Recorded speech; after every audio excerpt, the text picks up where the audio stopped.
everybody. How are you? Thank you so much for coming to this book club. This is the first time that I have done anything like this, so I'm really, really excited. I just knew when I picked this book up, and it was totally by chance because I was just browsing through Target. You know how we do it at Target, and you go in there for one thing and you come out with 50, and then you don't even get the one thing you went in there for. But I found this book, and I was just like, it just caught my eye, and I picked it up and I looked at the back of it and I read it and I was like, yeah, and it has a 30% off coupon or 30% off sticker on it, so I'm gonna get it. I'm gonna get it and read it. We'll try it. Oh my goodness, could not put it down. And I have already heard from some of you that have said the same exact thing. So what I'm kind of going to do is, I told you that we were going to do, for the first video, I'll post it, which is this one, and we're going to do like the intro through chapter 3. So if you haven't read that part yet, stop the video right now and read it, and then come back and listen to the video. So I guess we'll just get started. And what I was going to do is just kind of go through it and pull out some of the things that really stuck out to me and kind of ask you some questions about it.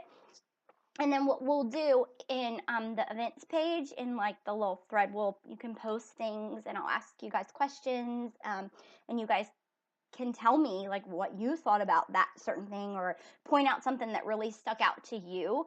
And if it's something that you're uncomfortable putting out there on that page, just private message me. I think we're all friends, so that's why I asked you to friend request me. So if it comes to that and we want to talk more, or meet up for coffee and talk, I love to do that because I love coffee. So I will get started. So this is our first book club meeting on It Was Me All Along by Andy Mitchell. And I have my headphones in because our laptop, the fan runs all the time, so I'm trying to see, hopefully it will cut down on some of the noise. But here we go. So the introduction. When I'm looking at this, she talks about birthday parties, and right off the bat I was like, oh my gosh, like that was our house. Like birthday parties were a pretty big deal. But she goes more into that in chapter 1. But I just kind of wanted to point out, on page 3, something that really, really hit me. I have like a bunch of stuff highlighted. I highlight a lot. But the emotional things that go on with eating, and like the things we do to ourselves when we are eating, it just, whoa, like washed over me when I was reading this, because it's exactly how I have felt growing up. I mean, I'm 33, almost 34, and finally I feel like I have figured things out for the most part, but still learning every day. But when I read this, and when she talks about the part where it's the second paragraph, and she says, what begins as hating the cake for all its multiple layers of luscious temptation spirals quickly into hating myself and all the fat cells. I let myself down, have no more control. I crave comfort and reassurance. It pushes me to choose punishment instead. It's all I deserve. And through crying seems valid option. Tears elude me. How many of you, you'd have that like inside struggle, and you'd be looking like, say, like a piece of cake. For me, it was always sweets. I craved them. I craved them so bad. Not anymore, but you would like play this like mind game, and you go back and forth, and it's like these two people like struggling, or like, the angel and devil kind of thing on your shoulder, and one's like, don't do it, and the other one's like, yes, you know how it makes you feel, but then the angel's like, yes, but it makes you feel horrible while you're eating it, and while you're putting it in your mouth. And it was like this for me. While I was putting it in my mouth, I was saying, no, no, no, don't do it, and it would hit my mouth, and it would be like, like a sense of the best way I know to relate it to is like an addiction. And it was that, like that fix. But then, like, you're still eating it and you can't stop. But all the while, like, your hand's still going, but your mind's going stop, stop, stop. And you can't like control yourself. So that's kind of what I kind of thought. And um, there is one part in here that she talks about hiding like the wrappers to things. Yeah, I did that. I did that. Definitely did that. Um, I also was ashamed at what I would eat and how I would eat.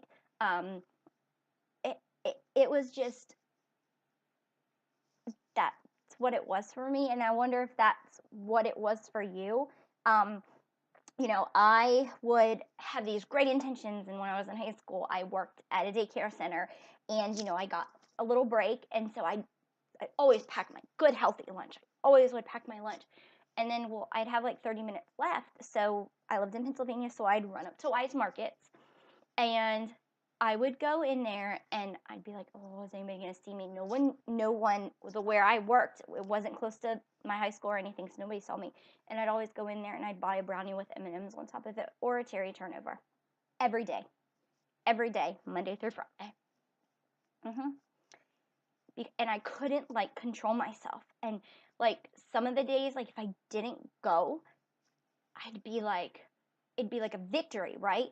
But it was a whole mind game of not getting into that car, and I would be like, oh, please ask me to do something. Someone asked me to cover for them, or ask me to like put up a bulletin board or something, and I'll do it then. So it would give me an excuse not to get in my car, not to drive to that grocery store, and then get back right before my break was ending as I had shoved in that chocolate and just then felt horrible for the rest of the day after because I did that.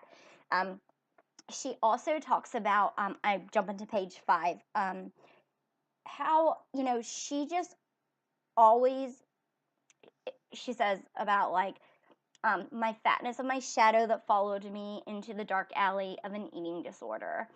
I just, as I always had, I stuffed the shame far down so that no one could see it but for me. And if you play around on my YouTube kind of channel thing, you might see like my stories.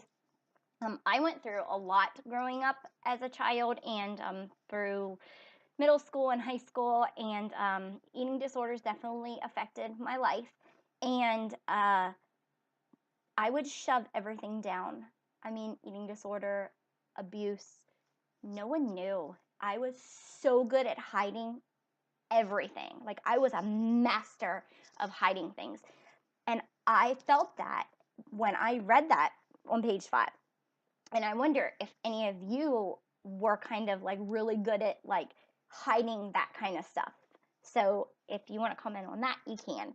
Um, then the next paragraph down about that, how she lies and she would drive around in circles to fill the empty hours on an empty stomach when she wasn't eating, and that she'd take a doggy bag of leftovers from restaurants and then throw it away right when she would get home, even after rekindling her passion for baking, which I totally relate to. I love to cook, I love to bake. She restricted herself to the portions and stuff, and it became so black and white. Like, and for me, I totally identified with that because when I was in my like eating disorder stuff, like I wouldn't eat. Um, and I was definitely a binger and a purger. Um, but then I was also exercise bulimic, and I would exercise till I couldn't move. I would also not eat for days, and then I would binge, and then I would purge. It was crazy. So I totally identified, and her like taking the doggy bags home so people think, oh, she'll eat it later. I mean, I would do crazy things with the food so I wouldn't eat it.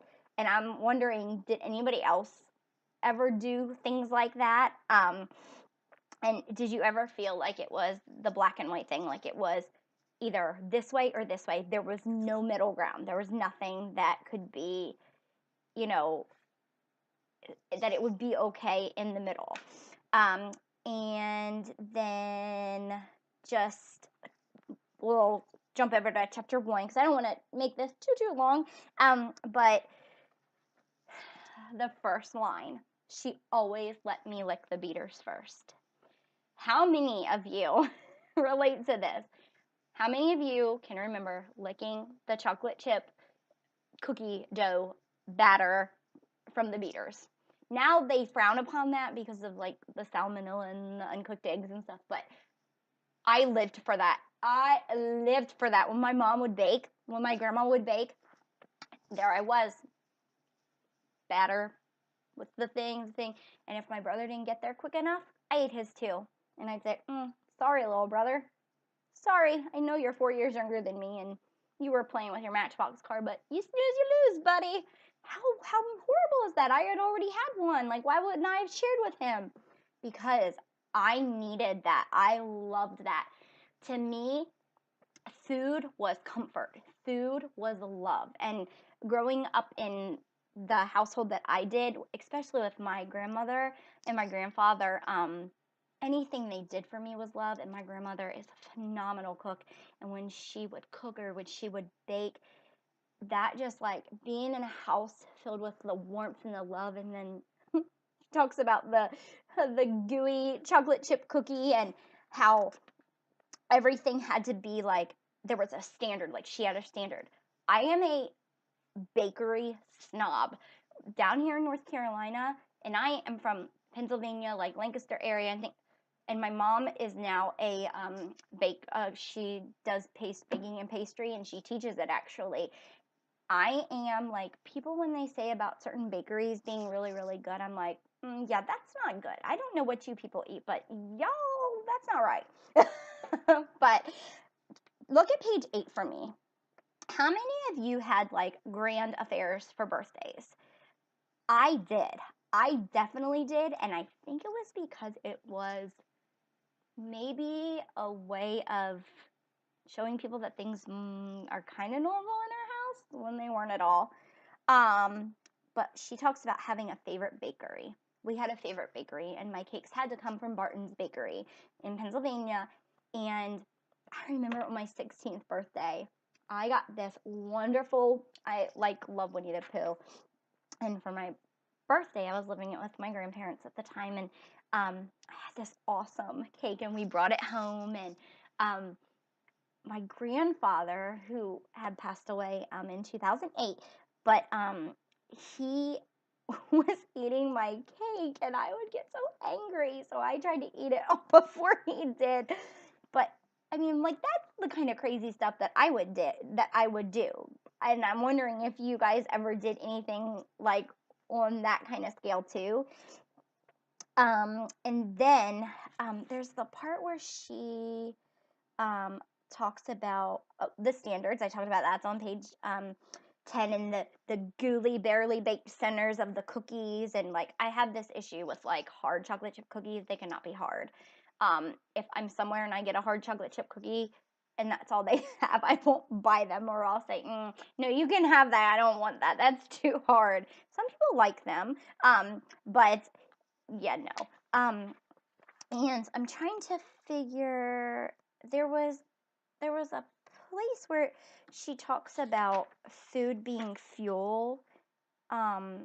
Well, I'll keep going, and if I missed that, I hope I didn't miss that because that was really, really good. But so, and then I thought about chapter 12. It really related to my life because my dad worked second shift when my parents were married, and he also would come home and drink and smoke. Now he smoked other things, not cigarettes. And he'd watch MASH. I can remember always hearing that theme song playing, and I'd be in bed. And like she said, it was normal for her, and so that was normal for me. And I didn't realize that kind of stuff really didn't happen in other houses. Until I got a little bit older and started having other friends and stuff. But here it is, guys, page 17. She talks in the second paragraph about I didn't pause to consider hunger and fullness. I just ate. That was me. And it says, in an ideal world, a child learns eating as an intuitive practice. They eat when they're hungry, kind of thing. They know the signals in their stomach when, oh, I'm full. Okay, I'm gonna stop and I'm gonna go play. And then when I get hungry again, I'll come and I'll eat a snack, or I'll have an apple, or I'll have this or have that. She says, I learned none of that. I learned none of that. I just ate because I ate to feel good. I ate to push down and coat and make it my life livable, basically, so that I could keep going. And to me, as a parent now, we have 3 little ones. It is like my a goal to teach them about eating right and when to eat and how to eat, because I mean, if I didn't learn that, we didn't learn it in school either, really. So that's my job to do that. And then page 19, it's like halfway down, and it says, time and mood were regulated by dad. I don't know if any of you grew up like in an abusive household, or, you had, some things going on in your house that one person can change the whole dynamic of everything, and you might be walking around on eggshells and you don't want to eat this. That was a thing. You don't want to eat that because someone might get upset, or if you eat it, um, you know, they, they might let you have some with it. You never knew. You never knew what to do, basically. Um, and then I'm looking on page, you know, 23, that she talks about how her mom, she worked so many jobs and stuff, and food was something tangible that she could give her when she didn't have the time to be present. And that was me too, like cake and, you know, Rice Krispie treats and donuts, and it was all the sugary stuff. And I think back, we never had like a basket of fruit sitting on our table or a counter or anything. I don't even know if we had fruit in our house. And like, we didn't really drink a lot of soda, but we always had Rutter's iced tea, if you know what that is. And that's what I drank all the time, and Hawaiian punch. And now, like, we look at that and we're like, oh my goodness, we would never do that, right, to our kids. And it's just like, whoa, like, just, oh my goodness, craziness. So I'm going to jump ahead just a little bit. And what I'm looking at is chapter 2. And I'm looking at page 31. And it is the second paragraph. And she says, for teaching me that people listen when you yell louder, that you not only can cut them with your words, but you can pour hatred into an open wound. I remember, trying to console things that were going on and try to make sense of my life with food. But I also remember my parents fighting a lot, and the louder someone screamed, the louder, that was the person that was winning the fight, that was the one, and until it got physical and stuff. But to me, I think about that, and the things that I heard, the things I was told, the things that I then started to use too, it's worse. It's worse than like, just, I mean, getting the belt. That was what we had in our house. We got the belt when we didn't do what we were told.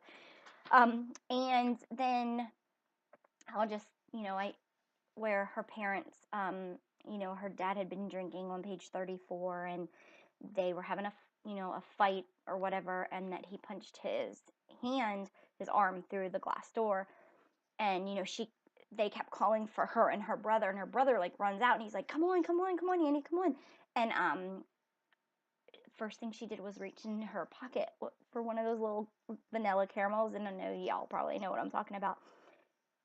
And she ate it, and it calmed her. It was like a drug, a medication for her. And she says on page 35, having each food perfectly within its own boundary made me feel calm. When she was eating, she, would make sure nothing touched each thing and had everything set in its place. Um, and then I guess one of the last things I wanted to say, about page 37, I was never like overweight, obese kid. I was chunky or chubby or husky, if they would call it. I'm short. Have always been short, and so things kind of settle differently. It does for everybody. We see that, and if we have kids, we see that. But um, she said she learned to make fun of herself for being fat, so that the other kids couldn't do it first, and then that made her funny. That was the same thing with me. It wasn't it might have been like the pair of shoes I was wearing or the way my hair was or something else. I learned to make fun of it first before someone else could make fun of it, because then they couldn't hurt me. Um, they would laugh with me and that didn't hurt me as much. Um, but now as I think about it, it's kind of crazy to me how we can at a young age know so much, and almost like like instinct. We can do these things that make us and put up the shield and protect us when other people aren't protecting us like they should be. And it's just crazy that we do that instinctually. And now looking back on it, it's sad, but also I'm thankful for it in a way too. So I think that's pretty much all I wanted to talk about, except for on page 47. Um, when she talks about her father and when she wanted to forget the picture of her broken father because he was an alcoholic and had all these things going on, and mental health issues, she ate, and I so identify with that. Um, so hopefully you got a lot out of those first, I lied to you. I didn't even go into chapter 3. I'm sorry. We'll buzz right through this because I'm looking at the thing and it's like 22 minutes. But she talks about on page 49 how, eating made her forget that she ate to packing herself with sweets until she ate to create a new sensation. But it just brought her loneliness and, just brokenness. But she was hating that it didn't change anything for her. All the things that she was trying and doing, she kind of hated it. But then I swear the last thing, and then I'll be quiet, I promise. Page 70. um, it hit me like a ton of bricks. How do you walk away from all you've ever been? How do you change who you have been your whole entire life? How, I mean, she talks about being 13 and, she's trying to figure out herself and learning about herself. But how do you do that? Especially when you've had nobody to guide you and protect you and teach you. How do you change that? And that being your comfort, like your security blanket, how do you walk away from that? It's scary. But then we know, in this, if you've read the whole thing, we know what things kind of change, and how, the the craziness with the diets and the new fads and all the new cookbooks and all the things and the new workouts and all this stuff. If you were there and tried it all, all the money I spent, I could be a millionaire right now if I would have saved all that money. But thank you so much, and I'll do our next video for next week. I'll post it on Sunday, and that we'll start at chapter 4 for that. And then we'll go the next week, and I'll do the next section. The next one I'll post so I'll do the 4th, which is today, 11th is next Sunday, and then the last one will be the 18th. So I hope you all enjoyed. I'm going to keep it under 25 minutes, and I'm going to say thank you so much for being here. And I just can't wait to talk about this and see what your thoughts were too and what you brought out of it. I'll talk to y'all soon. Thanks.